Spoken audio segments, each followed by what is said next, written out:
Welcome to the Near Memo, a weekly conversation about search, social, and commerce. What happened, why it matters, and the implications for local. All right, so let's move on to Shopify, which seems to be in the first week of the new year. This is the first week, right? It's not. We haven't been back at work for 2 weeks or something. Feels like it. It feels like it's already been a while. But it seems like Shopify is coming out of the, whatever the metaphor you would choose. They're coming out of the gate quickly with a bunch of PR related announcements.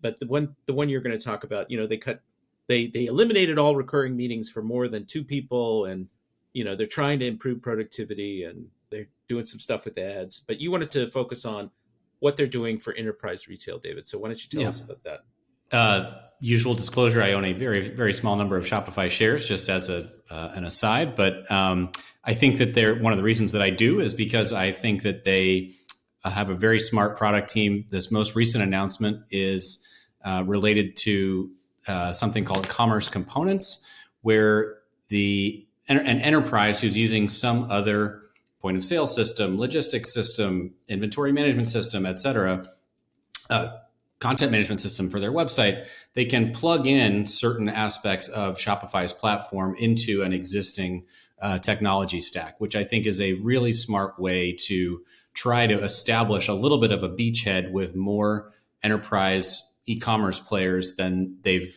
been able to succeed with to date. I think that the logistics around switching out your entire sort of back end and website when you're doing, billions of dollars in online sales each year has to be a huge risk, involves so many teams. And so I think this is a really smart way to try to sort of just chip away at some other platforms' sort of established dominance in the enterprise space. And I think that, I think it's a really smart strategic initiative for Shopify to get into. B, it does also signal this sort of increasing focus on the enterprise for Shopify more broadly. We saw them partner with and take a strategic investment in, I think it was Klaviyo last year, which is not necessarily a sort of enterprise player, but a large medium business player.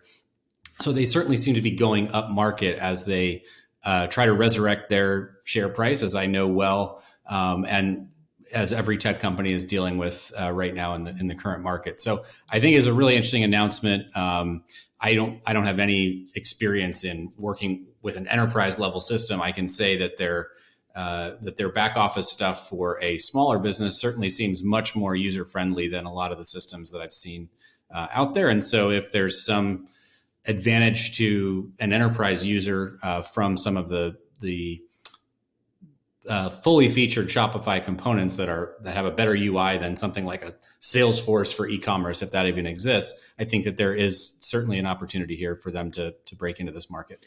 It's a kind of foot in the door strategy, sort of modular. I wonder, it's interesting. I don't know enough about the components of e-commerce back-end systems to know where their entry point is. I think you're probably right that the UI and user experience are probably a lot slicker than the legacy systems that a lot of these folks are working with.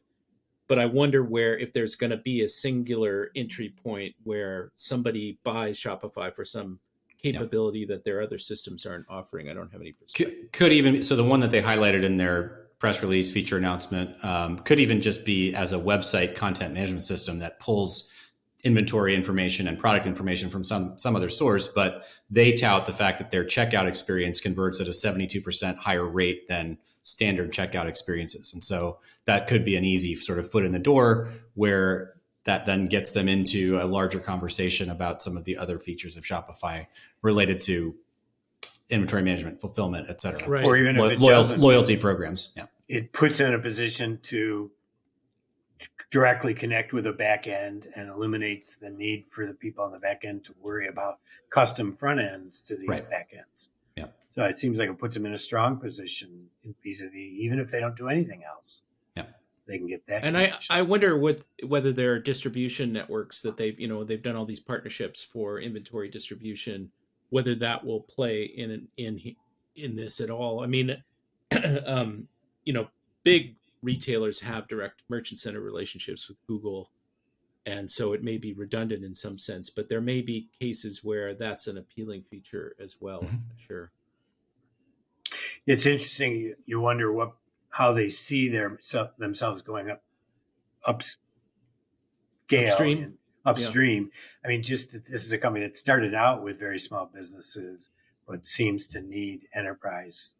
That's a very common SaaS trajectory, right? You know, low ticket customers, a lot of work to acquire them, hard to retain them, and then people want to move up market because it's somewhat amazing that Shopify has been as successful as they have been, only focusing on the small and medium, truly small and medium sized businesses. So, not surprising, but I think this is as good a way to attack the enterprise market as I've seen from any SaaS company in recent memory. So it's probably the only way to attack it. In fact, as a practical matter, I would imagine, save making the product free, which nobody's going to do. Thanks for joining David, Mike, and Greg. To stay on top of the latest developments in local, subscribe to our newsletter at nearmedia.co. We'll see you next week.